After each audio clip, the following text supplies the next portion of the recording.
खुलुमबाय रायजोफोर बयखौबो जोंनि चेनेलावहाय बरायबाय आरो दिनै जों मोनसे गोदान टपिक लानानै फैदों दिनैनि टपिकआ जाबाय सालानि नानि सायाव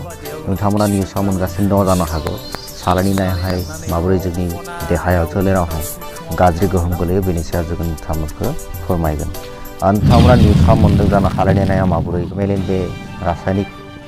मुवाखौ होनानै बे नाफोरखौ माबोरै जोंनि रायजोआव जोंनि आसामावहाय दैथायहरनाय जायो आरो बेफोरखौनो जोङो जानानै जोंनि बायदिसिना बेराम आजारफोर जायो नोंथांमोना बेखौ सांग्रां जादों जा सालानि ना फैयो बेवहाय मोनसे बिराद गाज्रि मोनसे बे बिस होनानै बे सालानि नाफोरखौ गोबां सानसिम मोजाङै लाखिनो नाजानाय जायो बे सालानि नाफोरा गुबैयै फैयो गुजरात अन्ध्र प्रदेश बेबायदि रायजोनिफ्राय आरो बेबायदि रायजोनिफ्राय जेब्ला दैथायहरो अब्ला बेफोरो जोंनि आसामावहाय मोनफैनो थाखाय सानबा सानद' नांगौ बेबायदि सानबा सानद' बरफआव सोनानै बेबायदि सानबा सानद' लाखिनाय जायो बे सानबा सानद'नि अनगायैबो आरोबाव 10 दिन 15 दिन मोजाङै लाखिनो थाखाय फर्मेलिन बे रासायनिक मुवाखौ बाहायनाय जायो बे रासायनिक मुवाखौ जेब्ला नायावहाय बाहायनाय जायो अब्ला बे नायाहाय गोबां सानसिम मोजाङैनो थायो बे सेयावलासे मोजाङैनो थायो बेनि थाखाय बे फर्मेलिन बे रासायनिक मुवाखौ बाहायनाय जायो नोंथांमोना बेनि थाखायनो सांग्रां जाथे रासायनिक बे मुवाखौ बाहायनाय बेबायदि जा फर्मेलिन बाहायनाय बे नाफोरखौ जोङो जायोब्ला जोंनि देहायाहाय गोबां बायदिसिना जोंनि बेराम आजारफोर जानो हागौ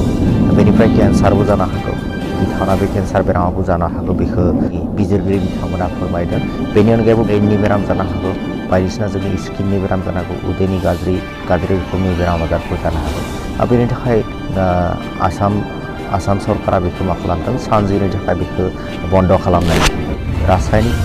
बे फर्मेलिन बाहायनाय जाहाथे बन्द' खालामो बेनि थाखाय बेबायदि खालामनाय जादों जोङो दिनै बेखौनो नोंथांमोननो फोरमायबाय नानि गोबां मुलाम्फाफोर दङ नानिफ्राय जोङो बायदिसिना मुलाम्फा मोननो हायो